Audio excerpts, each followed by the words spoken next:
I am the Burrito. And I'm here to give my review of The Batman. I know there's already plenty of reviews of The Batman, but I love Batman. I gotta give my side of the story. Also, this is the first movie I saw in the movie theaters in 2 years, no thanks to the pandemic and the Rona. I've also grown accustomed to watching movies at home. I'm gonna be honest. I didn't feel the need to go to the movies for a long time. However, and even though this movie is supposed to be on HBO Max soon, I had a free ticket. And that free ticket also applied to 4DX. My very first time in a 4DX theater.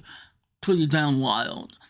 But let's talk about this movie, and let's start with the stars of the movie. The true stars. Gotham City, the cinematography, and director Matt Reeves. Gotham City has never looked crazier. It is dark, it is windy, it is wet, it looks hopeless. But there's that little spark that begs somebody to try to save it. The cinematography in this film is so on point. It is beautiful. It's nasty, but it's beautiful. It's what it's supposed to be.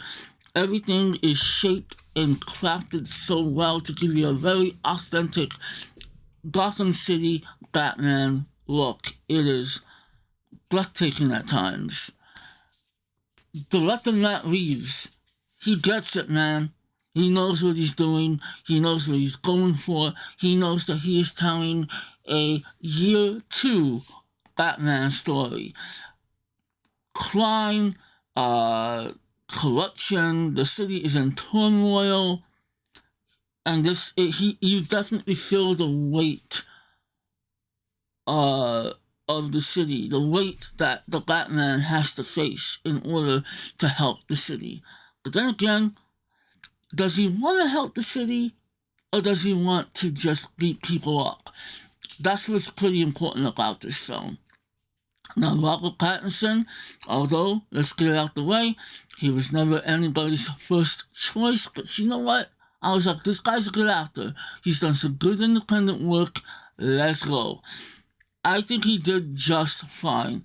This is not going to be the most thrilling version of Batman and Bruce Wayne you're ever going to see, but I think it fits the tone of this movie. Again, this is year 2 of Batman. He's still a rookie. He's still trying to figure things out. He's still a cynical son of a bitch. And he's also still grieving the loss of his parents. Which, thank you for not showing the death of the Waynes again. Thank you. He is very stoic. He is almost... You know what? To call him emo Batman, honestly, that's on point. He shows nearly no emotion because he's very cold. He's very confused, honestly. Like, he knows what he wants to do. He's just not sure if it's working. And at some point, I like the fact that he even says it. He's not sure if he's making any kind of difference. However, there is a shift in his tone at the end of the movie that I actually appreciated. But I think Pattinson did a fine job. Zoe Kravitz as Selina Kyle. I like Zoe Kravitz.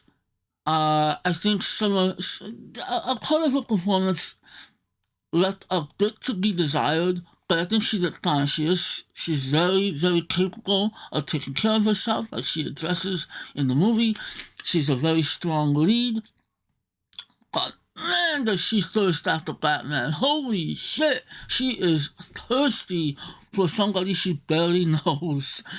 But I think she did alright. I hope that they build upon her character in future installments. But I think as an introduction, she did fine. Colin Farrell as the Penguin, I really wish that I didn't know that was Colin Farrell, seeing the movie ahead of time. Because, god dang, couldn't tell it was him. So that's a great job, not only to be lost in the makeup, but to be lost in character. He did fine. I just don't think there's enough of him in the movie to really make a Well, he leaves an impression, but I still would have liked a little bit more of him in the film. The funny thing about this film is that it's nearly 3 hours, and almost every hour feels different. Feels like a different film almost. In fact, the strange thing about this movie is that it sort of feels like a sequel. I appreciate that this isn't an origin story. Thank goodness it's not.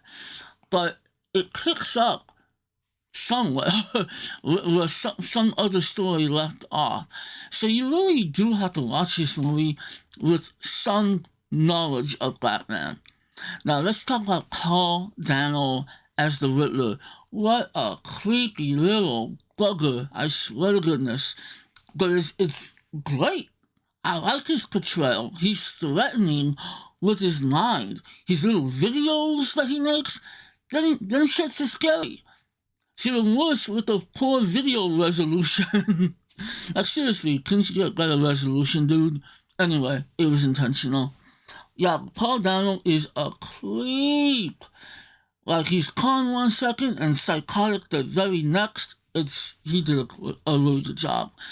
I like Jeffrey Wright as Gordon. I thought that his version of Gordon worked for this noir-ish type of story. And that's another thing. This movie is very noirish. It sounds like a film noir. In fact, it feels more like a slow-burning mystery thriller than it does a superhero film. And I like that. That's why this film almost hits all the right notes. Who else? Andy Serkis, can't really talk much about his Alfred. There's potential there. There just is not a whole lot of Alfred. I do like that they mentioned that he was in the service, so I hope that comes into play for the next film. We can get a badass Alfred like we did in the Gotham TV series, because that Alfred was awesome. Don't tell me no different. The movie, like I said, it's more slower paced than any Batman movie you've ever seen, but it somehow works. There's a lot of build up, and I really enjoyed that. The movie does have a bit of shortcomings, though.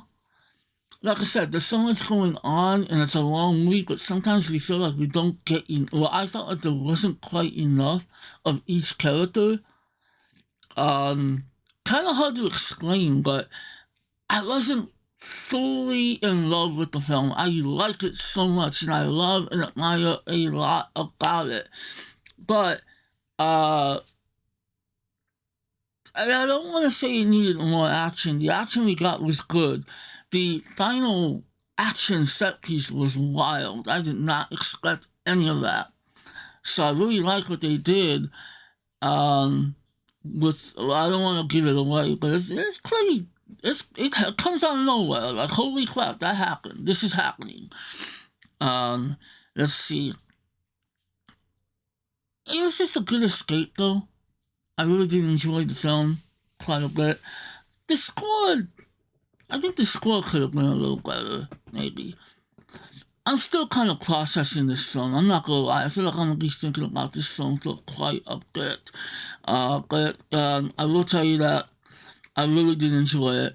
I look forward to seeing it again. Maybe I missed quite a bit. Now, the 4DX. Honestly, the 4DX experience was pretty dope. I'd never been, and I have to admit that it's a little distracting, but it's also very fun.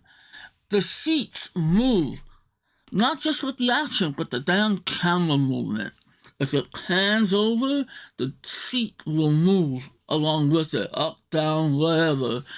The opening scene has somebody looking through binoculars, and you get this little thump on the back of your seat, representing the heartbeat.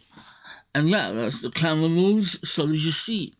Of course, it does get a little ridiculous sometimes, so like if somebody grabs a thing of water and shakes it, you would feel that. I don't know why. But the car chase between Penguin and the Batmobile, That's where it's at. That was absolutely awesome. It's an aggressive car chase, and your seat is moving. You kind of wish you had some seatbelts. I had to hold on a few times, and that was incredible. The lightning over stuff.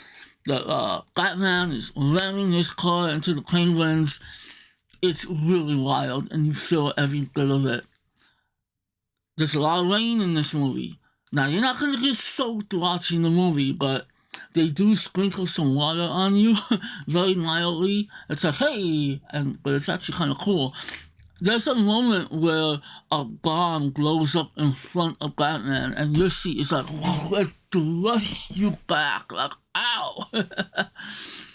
Every time he punches somebody in the head, you get these little tubes of air spraying at you, and it's kind of distracting because you also hear the hiss of the air coming out. So the movie is like literally, even the bullet ricochets nearing Batman's head, you could feel the.